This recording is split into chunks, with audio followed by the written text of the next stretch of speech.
r/AskReddit by Reddify. Hey Reddit. What are you sick of explaining to people? The shrubs and trees I planted for you will not reach mature size for years, and in most cases decades. Q next year. My lilacs are small. Can you make them grow faster? No. You have to be patient. Q following year. My shrubs are too small still. Itch they have doubled in size. Just ducking weight. But they're small. Duck. So are your kids. Do you nag them every year? Things take time to grow. Wait. No. Some people think trees grow full in only 1 or few years.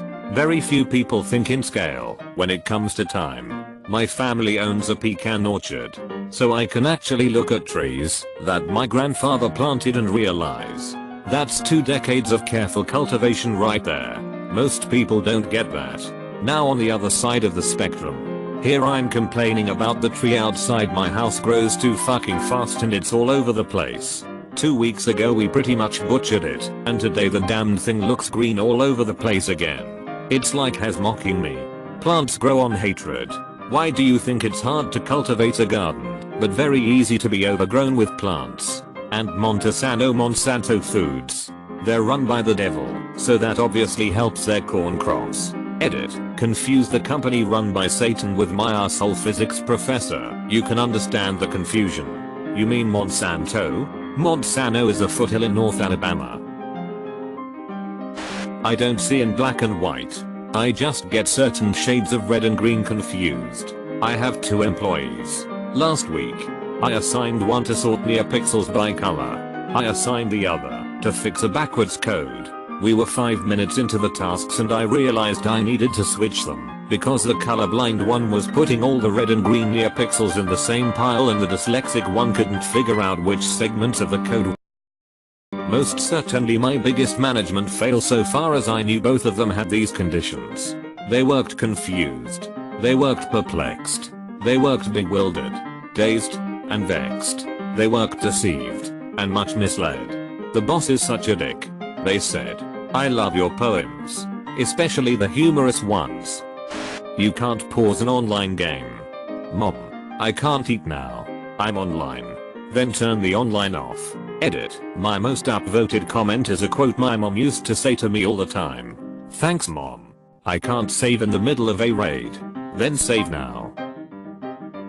Reading with your child will help them. Creating a routine will also help you. I never knew the intense need children have for routine until I worked in the foster care system. Kids have such chaotic lifestyles before they come into the care of the state. Just getting into the routine of a foster home has unbelievable impact on their mental health, physical health, development, and general well-being. When I worked in a group home we had very strict structure from day one. Asking to cross a line into another room. Referring to staff as Mr. and Ms. Having a set schedule. As kids would move up in the system they would have more freedom based on their level. All our higher level kids would continue following the normal routine because they craved the structure. This is also a large part of why cults and oppressive military regimes we like to think we wouldn't tolerate do so well. We like habits, patterns and cycles. We love to be part of a group, and having common traditions is a great way to make people feel like they are. We are social creatures that evolved through millions of years of living your entire life as part of a familial unit. We strive to be part of a group. Being a loner is something that is relatively new. I'm diabetic.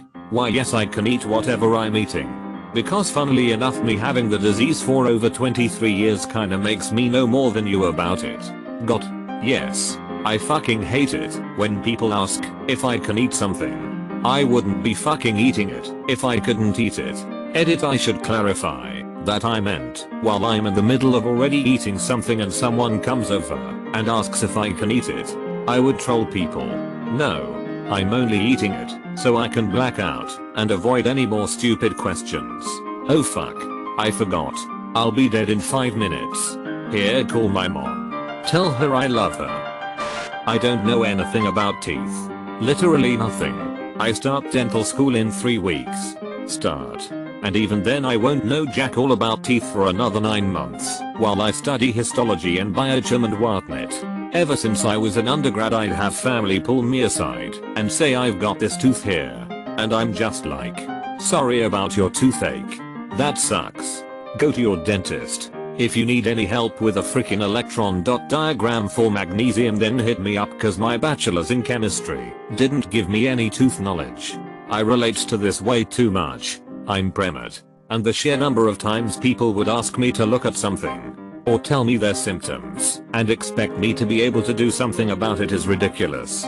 Guys, just to be able to practice with a small degree of independence you need, assuming it's a 4-year graduate entry program, 2 years of intense study in fields like pharmacology, pathology, biochemistry, etc., and 2 years of supervised clinical rotations, during which the studying is no less intense. And let's not even get into the long years of residency needed to become an independent physician. I'm planning to go to medical school. I haven't even started. I was put into some really awkward situations by family members when my uncle was dying of cancer a year ago. Edit, past tense to present tense. Fuck, that must have been excruciating.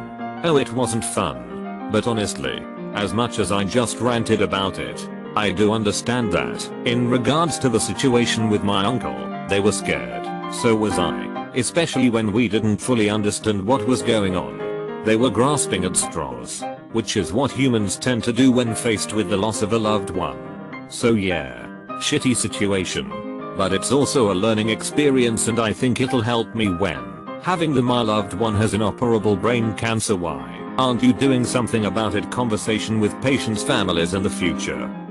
A yield sign doesn't mean you always have to stop. It simply means you yield the right of way if another car is coming. I'm very convinced that about 75% of stop signs could either be eliminated or replaced with yield signs with no negative effect, and I would argue positive effects, on traffic. Edit, upon further thought I think it may also just be beneficial to invent a new sign. Something along the lines of a dedicated rolling stop sign. Edit 2. It was a very early stage idea. Yes, it's basically the same thing as a yield sign. I wanted a yield sign that required you to slow down, but that would be impossible to enforce. I drive about 125k miles a year in the US. I'm seeing more and more roundabouts being installed, replacing 4-way stops. The only problem is teaching cars not to try to ride next to trucks in them. Other than that, they're pretty nice. Roundabouts are great. People driving in them are clueless. So often they just stop. There is a yield sign and no traffic. People still stop.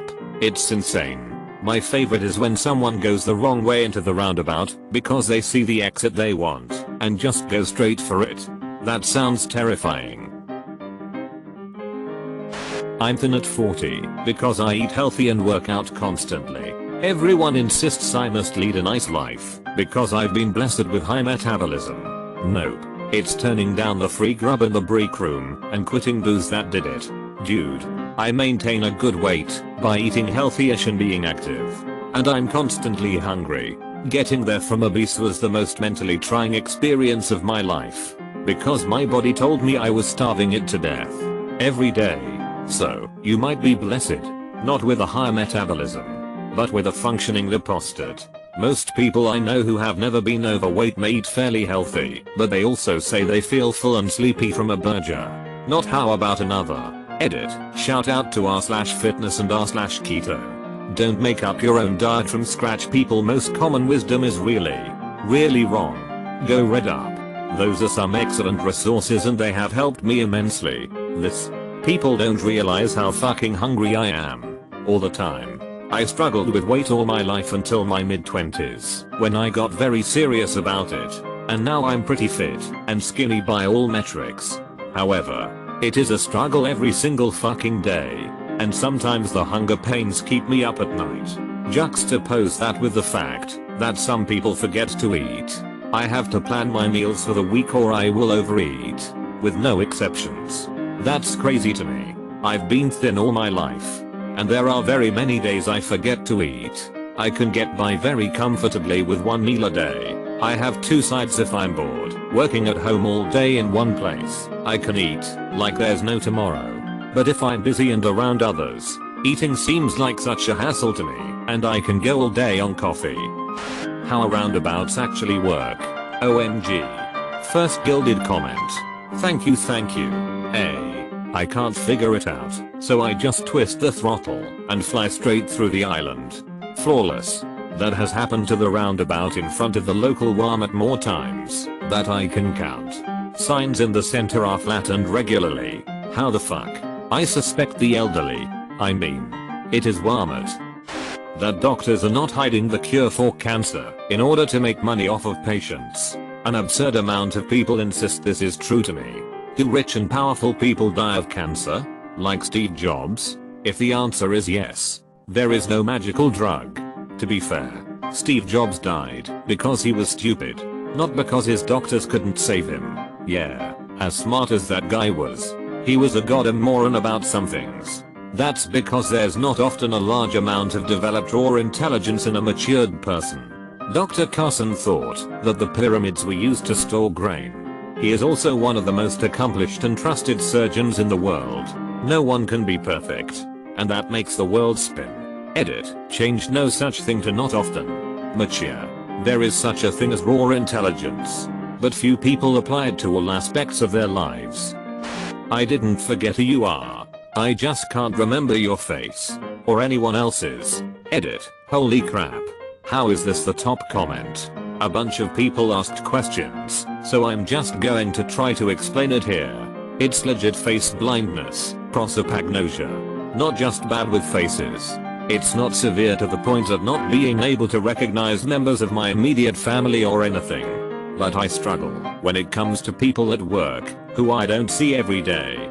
Bumping into people in public, when I wasn't expecting to see them. Watching movies, etc. I said in a comment, I feel like I have to memorize faces manually, which I can usually do if I've known someone long enough.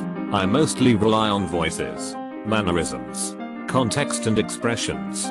If someone has a really prominent feature or really distinct mannerisms, it helps a lot. I have a really good visual memory for everything else, and I think that also helps me a lot. It's not a memory issue, but a facial recognition issue. By that I mean it's not just a problem with remembering people the next time I see them, but actually telling them apart when they're right in front of me.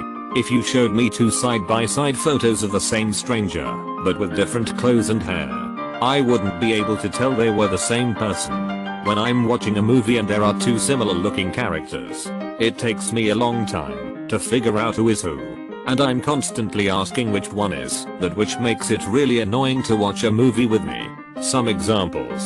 I rewatched Scott Pilgrim recently, and watching the part with Lucas Lee, I was thinking, yeah, I still don't see how that is Chris Evans. I was trying really hard to see it, and I just don't. When I first started watching Natalie Tran's videos, like 2009ish, I spent a good half hour trying to determine if she was two different people or not. Eventually I got it, because I noticed a gap in her teeth. I was watching a Lonely Island music video the other day, and Will Ferrell was in it, but with long brown hair.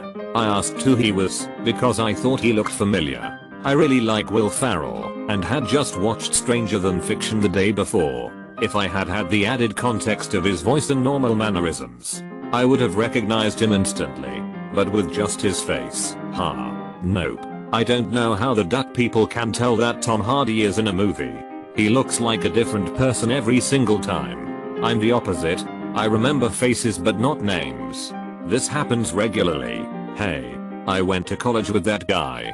He was in my English lit class 25 years ago. Then, I know I just heard your name 30 seconds ago. No idea who you are. My mental analogy for this is it's like my mind has filing cabinets with folders of people I know. Information about them, likes, personalities, events, etc. And the freaking labels keep falling off. Make sure to like and subscribe so we can watch together.